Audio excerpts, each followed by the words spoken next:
everybody! Welcome to another episode of Caring About Wrestling. I'm your host, Karen the Intern, and we've got an excellent show in store for you guys tonight. But first, as usual, we're going to take care of some live shows. October 4th in Victoria, and then October 5th in Chatham. Coming up on October 12th, we are in Souk and New Westminster. October 19th, we're in Victoria. And October 26th in Guelph. You can get your tickets at 365prowrestling.com, as well as everything 365 Nation you want to find right there. Think you got what it takes to be a wrestler? Check out Pro Wrestling Academy on all our social media, and check out the school right here in Victoria. All the information is online, so make sure you check that out. All right, I don't want to wait another second. I could talk more about stuff, but really, I just want to get to our guest for the evening. So you've seen her a few times before on our show. It's always a pleasure to have her. I don't know. What else can I say? She's amazing. She's slightly injured, but she's agreed to be on the show tonight. Becky Beech is Boots.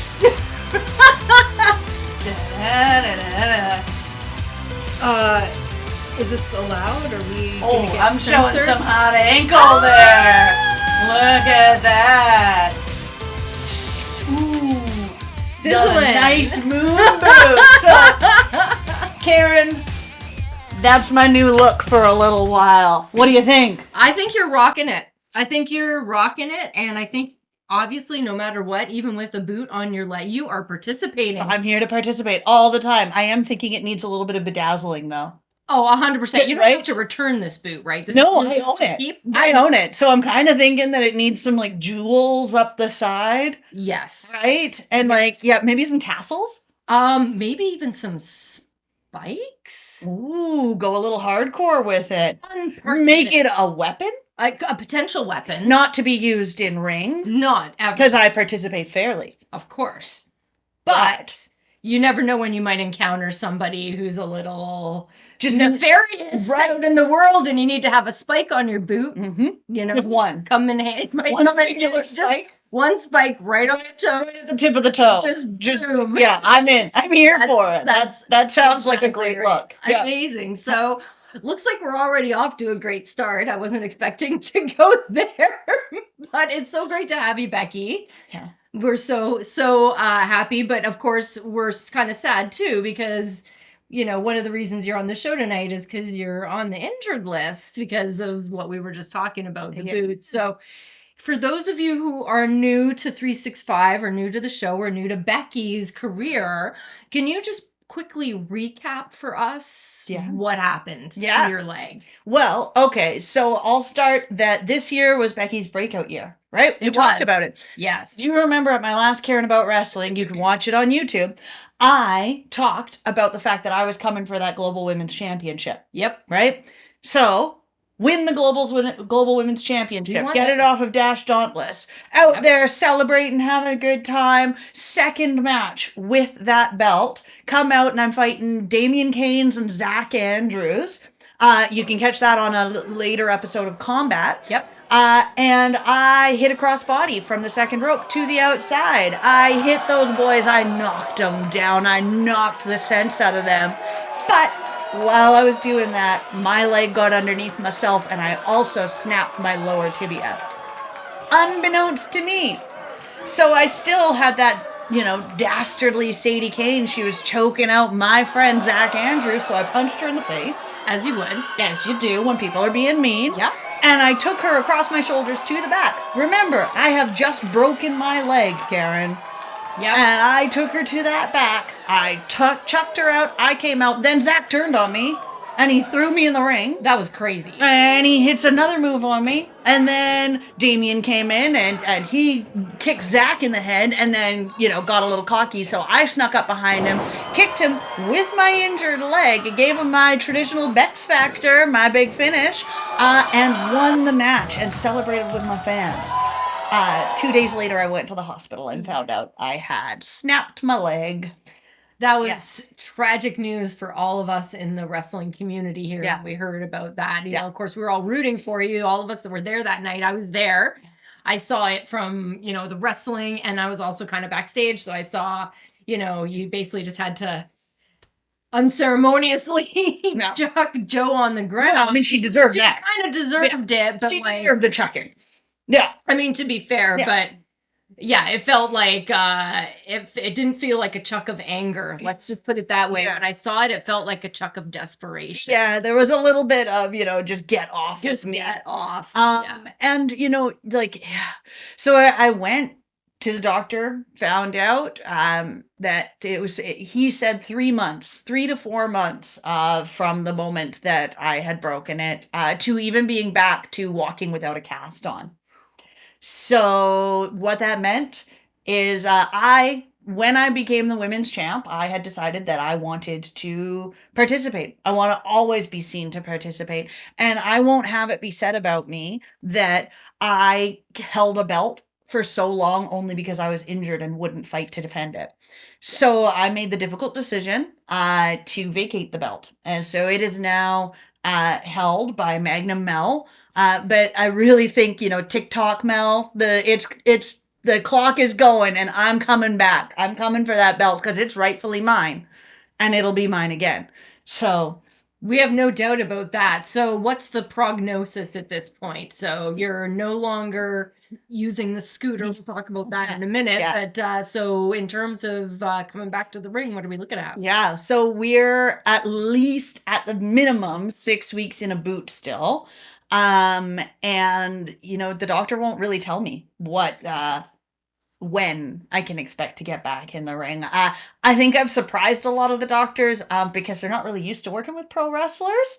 So I don't think they even really know what to tell me. They don't want to tell me that I can get back in the ring sooner, just in case I injure it again. And I don't think they want to give me a date that's really like late in the future because they know that like this is my career, this is what I do, this is who I am. So they're sort of just leaving it open-ended. Yeah.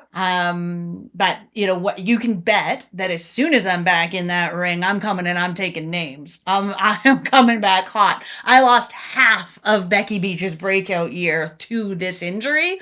So watch 2025. I'm coming in hot and I'm murdering everybody. Oh my That's what's gonna happen. You heard it here first, folks. Yeah. So there's a lot of folks on the injured list right now, or have been in the last year and a half. And so, you know, everybody kind of handles that differently, especially athletes, right? And performers. Mm-hmm. And so tell us a little bit about what you're doing to kind of keep your spirits up and kind of keep yourself, you know, yeah, just kind of keep yourself from getting too sad about the injury or focusing too much on that. I mean, I think I'd be lying to say that I don't feel sadness quite a bit of the time. I've lost a big part of who I am and what I do. I mean, even when I'm not wrestling or training to wrestle, or even before I was a wrestler, I was a very active person. If you ask anybody, you know, does Nicole or does Becky sit down? The answer is no. No. No, I don't. No. I don't sit down. And so, but the things that I've been sort of doing, well, I've been doing Becky Try stuff. Yeah, Becky tries stuff. So we're going to talk. We'll talk a bit about that. Other things that sort of keep me from sort of going insane is I do keep focusing on what I can still do, how I can still participate, how I can still, you know, hang out with different people or be a part of it all. Whether that's doing sound at a show or ring announcing, or even just showing up to support all the other amazing people who are out there. There are some amazing athletes out there and amazing wrestlers who are performing right now in the Pacific Northwest, and being out there to just see them and cheer and boo for the bad guys and tell them they suck, because, you know, they still need to know that. Of course. All of that is really important. I think one of the pieces that I think about a lot is extending the same grace to myself that I extend to other people, though. Too. That's important, but difficult advice for one to take Yeah, Right? yeah. It's easier said than done. Yeah, it's right? super easy to look at somebody else who's going through it and be like, this is just a hard time for them. And it's okay that some days all you're able to do is, sit on a couch and watch TV. Some days that's the best you're able to do. You can get out of bed and you can get to the couch and that's it. And that's easy for me to extend, or it's always been easy for me to extend to other people who are going through it. It has been a trial to learn how to do that for myself and to stop. A friend of mine told me to stop shoulding on myself. Also good advice. Right? Also very good advice. We should Yeah. not live in that land of should. Yeah. It's a dangerous spot. And comparing your experience to other people's experience as well as can be challenging, I think, too, because that's where a lot of the should comes from. Well, that person's doing it faster than me or better than me, or, we are getting over it faster or whatever. But, Yeah. everybody's journey around an injury is different. And has to be because our bodies are different. And, I liken it a lot to my own wrestling journey, right? I didn't come at this able to do half the things that most people were. I was super out of shape. I was came from a completely different background. And if I had compared myself to other people, and I did a lot, but if I had continued to do that, I never would have gotten to where I'm at now. And the same happens with this journey through this, right? I can't look at how are the Olympic athletes getting through this. They have a totally different life experience than I do. They have whole teams of people. I have teams, but it's a little minuscule team. Right. And I have wonderful, wonderful support. And I really think that's a big piece of it too, Karen, is if you're a fierce and independent woman, and I know that you're out there, I know that I'm sitting by one, you have to learn to ask for help. Isn't that so hard though? My therapist once said to me that really comes from a place of like you're the person that is asked for help, and so you almost are casting judgment on people that are asking for help by saying, but I'm like, I'm the person that gets asked for help, I not never the person to. that needs the help. Yeah. Right. And so that somehow we have a negative association with asking for help as like weakness or whatever. And especially as independent women, like that's and although we would never cast that judgment on the other person asking for help, like it would never occur to me to think that way. But the minute that it turns to me, then it's a different discussion. Then like, oh heck no, like that is definitely like you're weak for wanting for needing this, and like for needing this, right? I mean, I got myself stuck on the deck at my house because I refused to ask for help within like the first 3 days of this injury. I got down onto a chair. Turns out the chair was just low enough that a pistol squat upwards was not possible. Oh. So and then I had the brilliant idea, Karen, because this is Becky.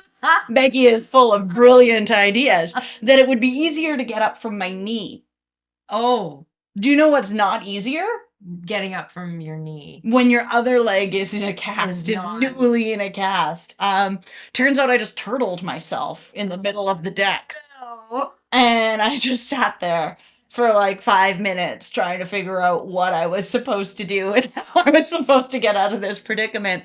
And my roommate happened to be washing dishes at the time. Thank goodness. Yeah, thank God. And he had just checked on me and seen that I was, reading my book in the chair. And then 2 seconds later, he checks again, and I'm sitting in the middle of the deck. You're not there anymore. I'm just sitting there. And he was the one who told me to come out, and he said, I'm not going to help you until you ask for help. And actually, he was the person who I said every words that you could, a combination of words that wasn't asking for help that you could think of. I'm in a predicament. I've just got a little puzzle to get out of. What a little pickle. All of these different things. And for 5 minutes, he stood there and said, until you ask for help, I will not help you. And I finally said, will you help me? And, of course, my roommate is another wrestler, right? So he's just able to like pick me up, put me on my feet, and off I go again. But I would say in some ways that was one of the lessons that was like, I'm so grateful to that person. To my roommate, for just teaching me that like, no, you have to ask for help. Yes. And he forced me to go to that uncomfortable space. Oh, I love that so much. Yeah. That's so valuable. But you know what else is valuable? Having to take a little commercial break. I don't know about you, but I think I want to stick around. More Becky Beech. Don't you guys go anywhere. More Caring About Wrestling's coming up right after this.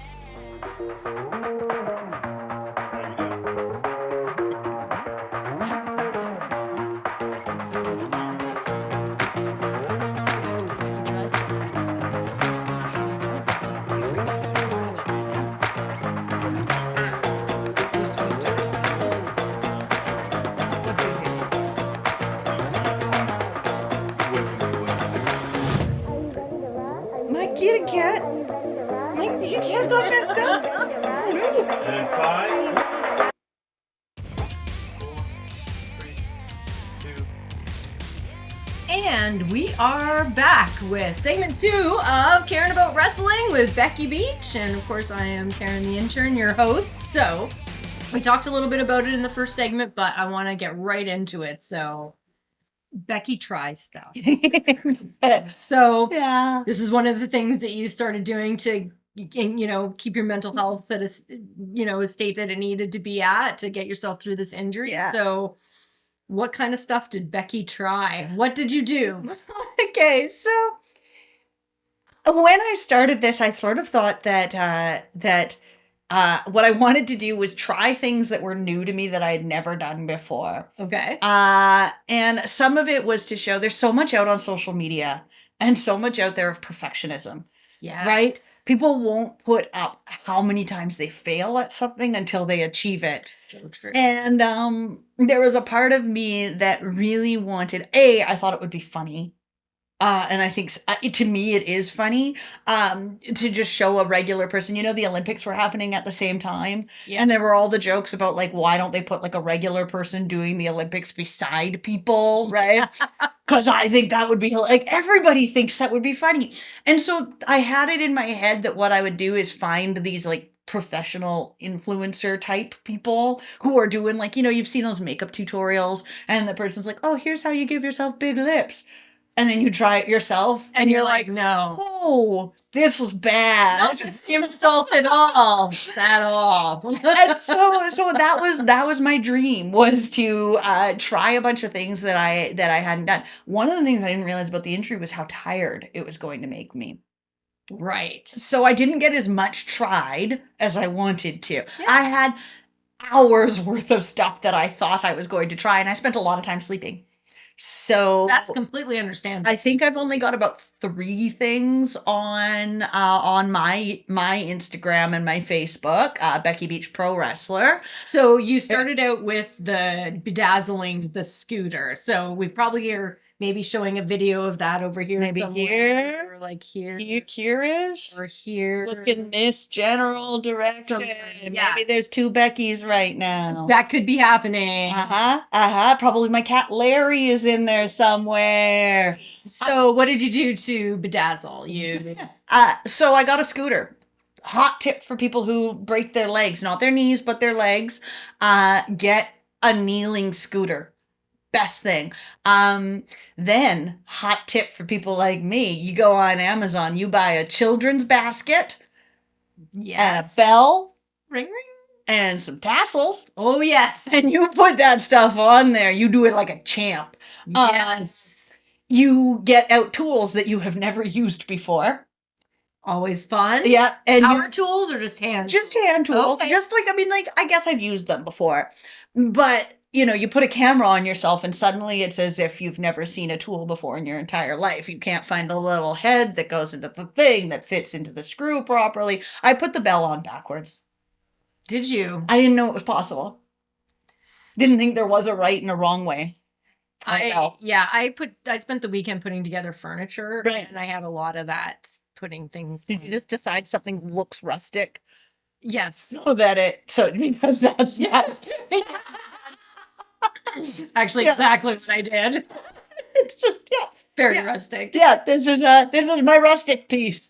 So you have a rustic bell. Yeah, so I have a rustic bell. I took it off afterwards. Did you? And I fixed it. And Because of course. what's the use of having a backwards bell? You can't really It's ring it got to the be same- easy to ring. And if I got to flip my hand to ring it this way, It's not easy. Or use the opposite hand. Yeah. Same thing. Crossover. No. No, Not. no, it's got to be like ease of use, right? 100%. And I also like at the end of my video was when I discovered I'd put the bell on backwards. Yeah. Yeah. So that video is out there. Watch that for and sure. You wouldn't believe how many comments I've had on my stupid scooter. That scooter has gotten me more attention than anything else I have ever done. I love that. I loved the scooter too. I can relate to that. Did it have a name? I didn't ever knew. Well, in my head it was Scooty McScooterson. Of Because what classic. isn't that, right? Yeah. I mean, like there's like Bodie McBoatface and all of that. So in my brain it was Scooty McScooterson. I like that. Yeah. You should just go with that. Yeah. So what was next? What was the next project you tackled? Okay. Was it the Diamond Art? Yeah. Oh, Diamond Art. Yeah. Diamond Art video somewhere over there. Yeah. Yeah. So in this video, hopefully, maybe somewhere right here, we'll just hope that our tech guy is doing what he's supposed to do. I'm hoping that what you'll eventually see is how far I'd gotten by like the end of this video. Because Yes. I brought show and tell, Karen. And I'm about to show you what a further, I want to say, a billion hours has done.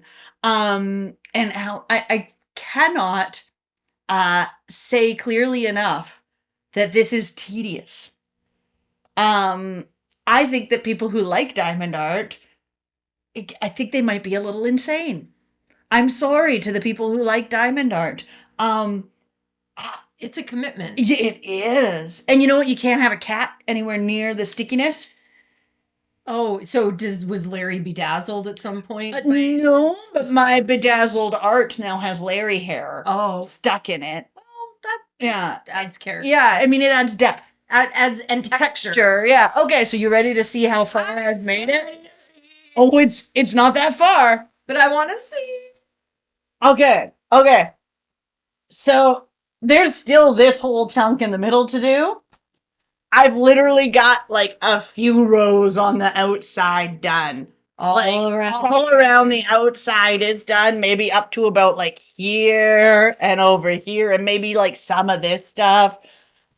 I love it though. It's very cool. It's also, this is an indigenous artist, which I was really super into. Yeah. And this is at there's a Nanoose Bay, the Snanaas Market Okay. in Nanoose Bay on the highway when you're driving up. Yeah. And they have the most amazing indigenous, like, just products, like, and stuff like this. And like, I don't know, I keep giving them like a big shout out because like I love their stuff. And like every time we're driving through, which we do a lot when we're going to all of our different shows, I tend to like pick something up from there. So this is one of the things I picked up.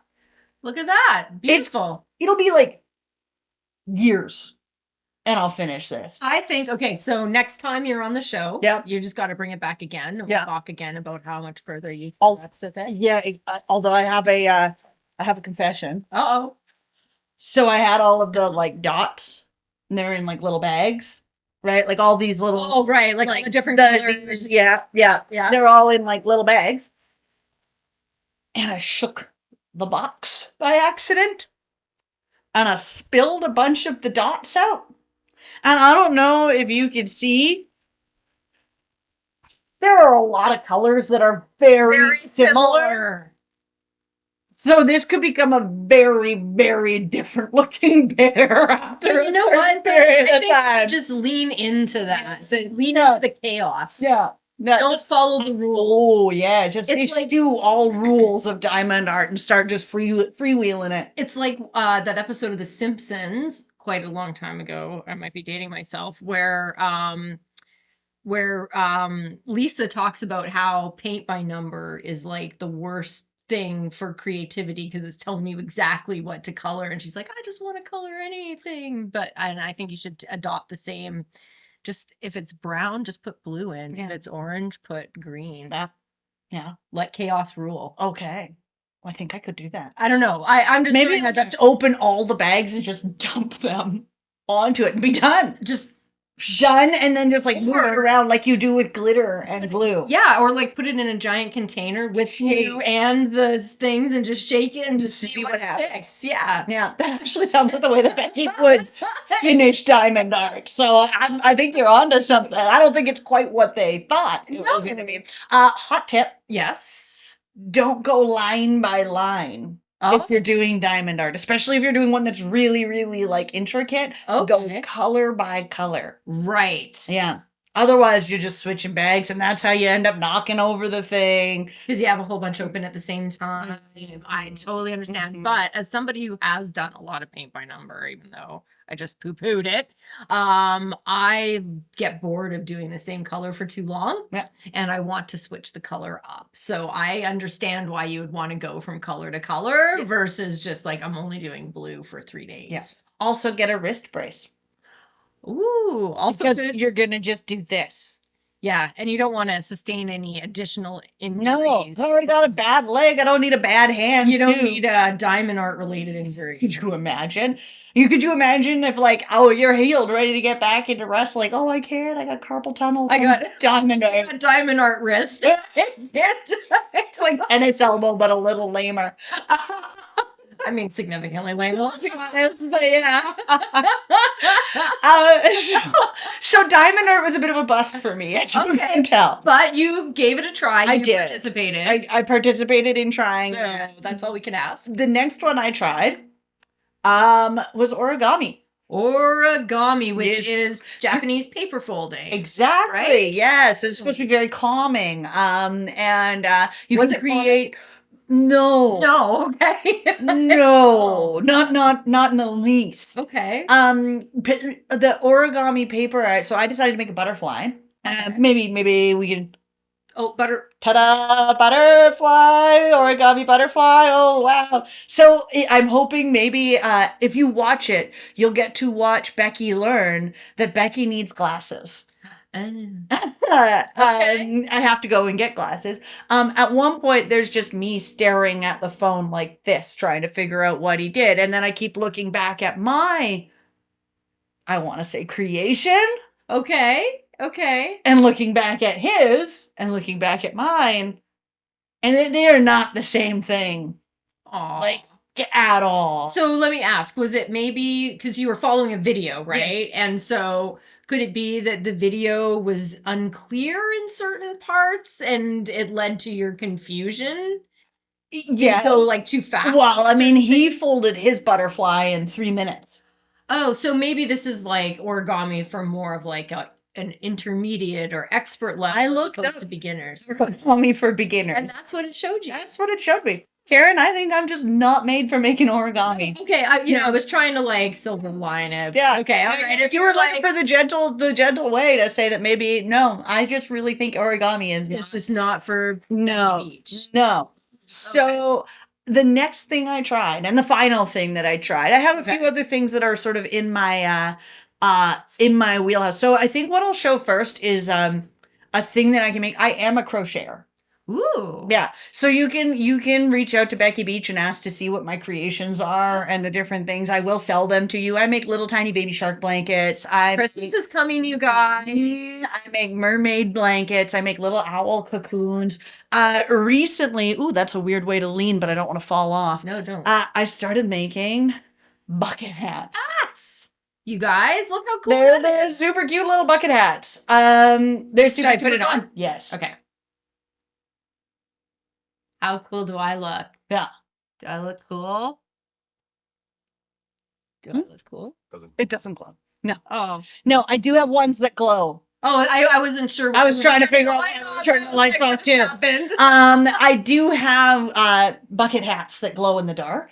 Discovered that while I was doing it. Excellent. So no, I do make like useful things. A lot of the times I make ridiculous things. And one thing that I had never made before that was suggested to me by my friend, I believe her name is Ruby Dreams of Burlesque. Ooh. And she had suggested that I try making, Karen, with my crochet skills, cat hats. Those are hats for cats? This is a hat for a cat. Okay, we need to explore this more but we need to take a commercial break first. So don't you guys go anywhere, especially because when you come back, we're talking about cat hats. I'm Karen the intern. This is Becky Beech. Don't go anywhere. We'll be right back. Cat hats. And we're on break. Look, you're a dinosaur.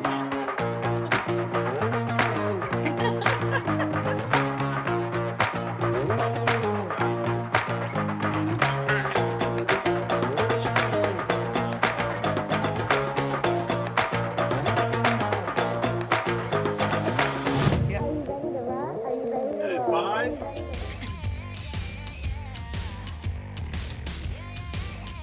And we are back, everybody. You're watching Karen About Wrestling, and I'm here with Becky Beech. So, we've been talking a little bit about how you've been keeping busy while you're on the injured list, and we briefly alluded to the cat hat, which is also sort of, I'm gonna say either chicken or dinosaur related. You're Yes. right. Yes, If you've chickens ever are wanted your dinosaurs. cat to be a dinosaur. Then this is the way to do it. And there's like little holes here so their little ears can stick through so they can still hear you. Yeah. And if you Not- want to, and not see, yeah, well, exactly. If Yeah. you want to see a picture of Larry the One-Eyed Wonder Cat fashioning it, hopefully it's right there. Right there. Hopefully. Yeah, maybe. That's awesome. So how long does something like that take you to make? About an hour. An hour. Yeah, these ones don't take that long. They're teeny tiny. I made a sweater once and it took forever. I made dog sweaters too at one point.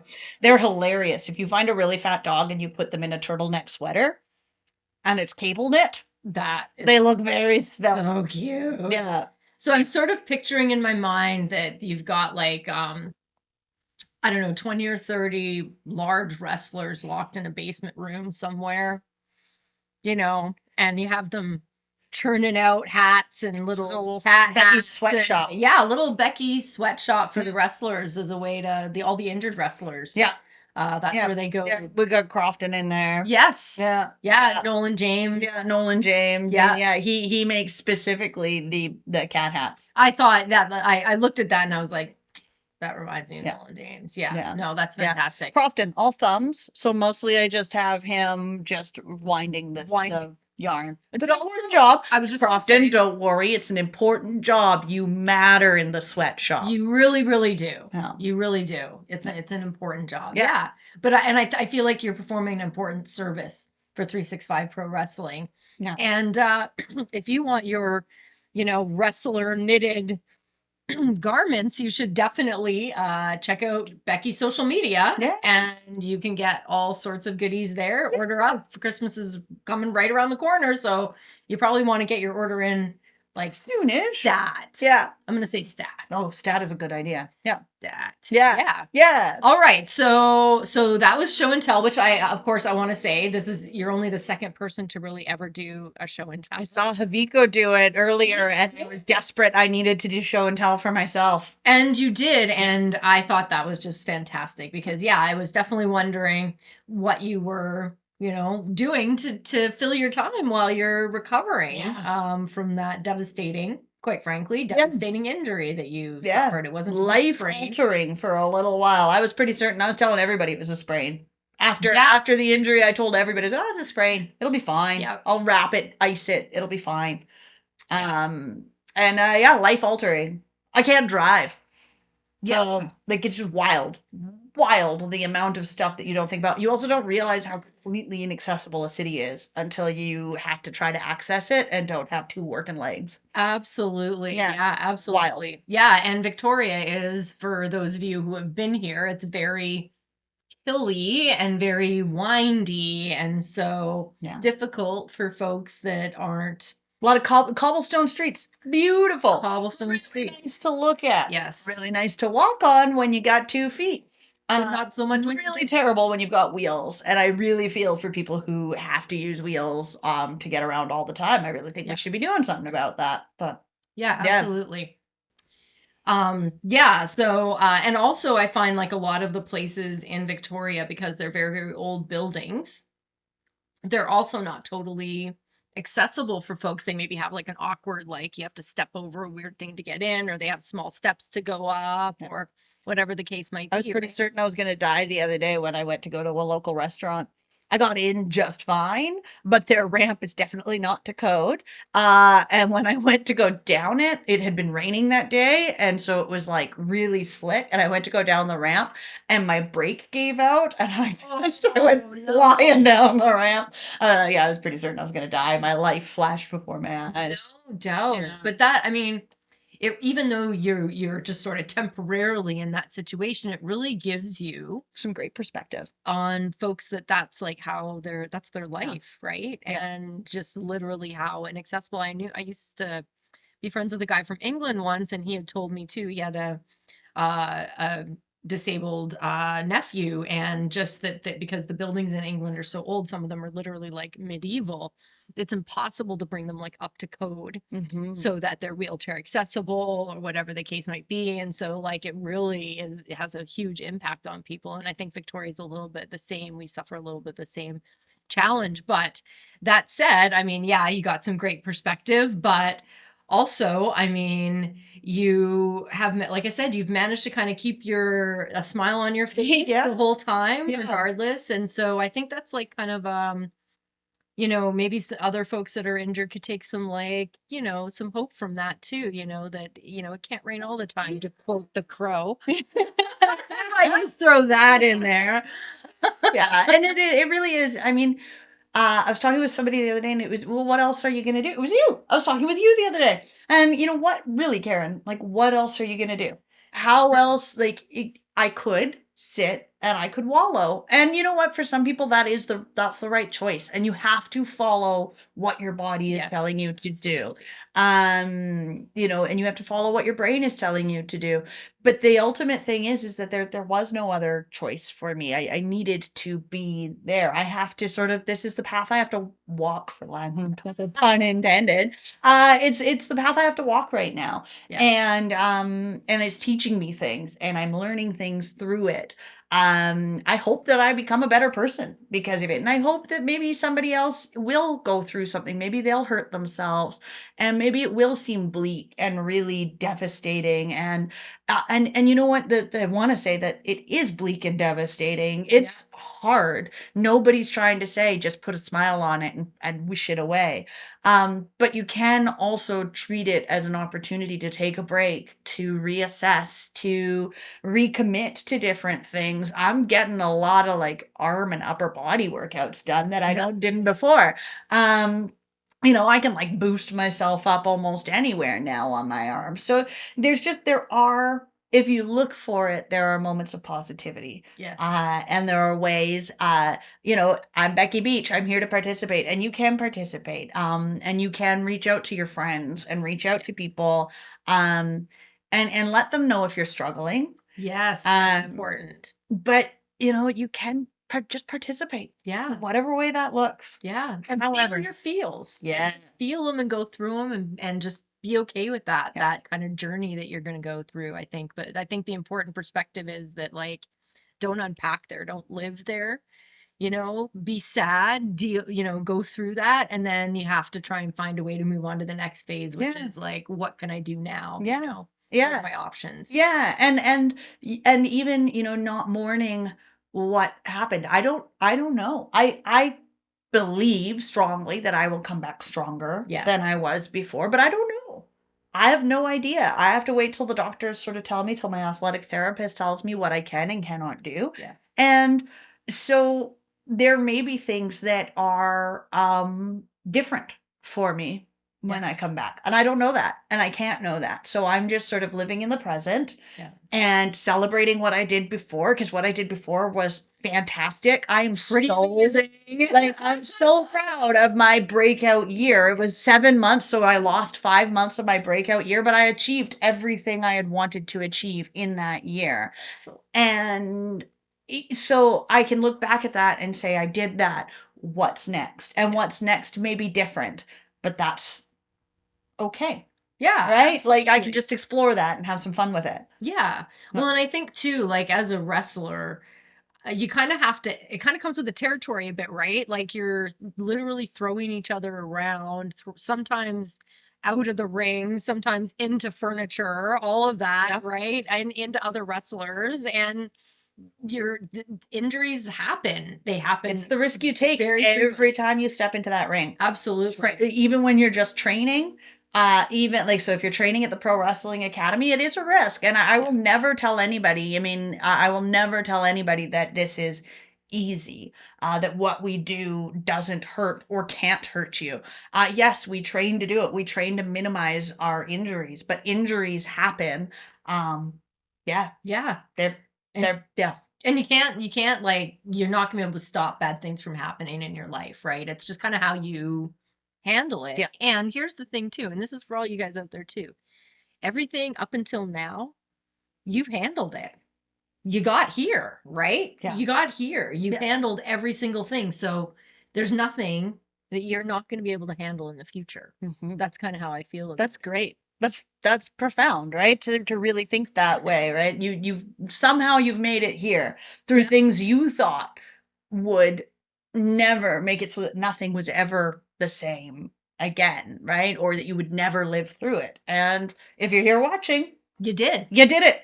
Yep. Go you. Congratulations. You participated in life, right? Like, I mean, like, not even, yeah, like, just like, that's great. It is. Absolutely. And so you will, the hardest things that you will experience, they will change you. Absolutely. They will, you know, I don't like what doesn't kill you makes you stronger. No, I don't like that. Sometimes it really messes you up. Absolutely. Yeah, absolutely. But you are still here. You are still here, and you have the future to look forward to, and whatever that looks like. So yeah, I mean, that's so important. So normally around this time we would be doing a lightning round, but I've already asked you all the lightning round questions. So do you have any questions for me, Becky Beech, for our last minute here? What's your favorite dinosaur, Karen? I've always wanted to ask that question. I am a big fan of the Stegosaurus. Oh, I love the Stegosaurus. Fan of the Stegosaurus. Yeah. Yeah, I'm partial to the plant-eating dinosaurs for sure. With the big armored plates going down the back. Love that. Yeah. That for sure. Yeah. So that is definitely my favorite. Yeah. So thank you for asking me that. We're almost in the Halloween week thing, so I need to ask you, Freddy or Jason? Oh, you know, I was always way more afraid of Jason because I thought that was a thing that could really happen, whereas Freddy seemed a little too fantastical. A person who gets chained to a bottom of a lake and Yeah. can come back to life is more realistic. Yeah. Like years and years and years down the Yeah. than like your mind being able to conjure up something that could kill you. Yeah. Okay. I'm going with that. Okay. Thank you for asking me both of those questions. That was awesome. All right. Well, unfortunately, we are at the end of the episode. It went super fast. Hey. Yeah. It's always a good time hanging out with Becky Beech. Always. I love spending time with Karen. Karen's my favorite intern. I mean, Karen's my favorite Karen and my favorite intern. So she's all of those things. Ignodal Karen. All right. Well, that's it. We're going to wrap it up here. But thank you so much for joining us for Caring About Wrestling. And we will see you next time. Say bye, Becky Beech. Bye, Becky Beech.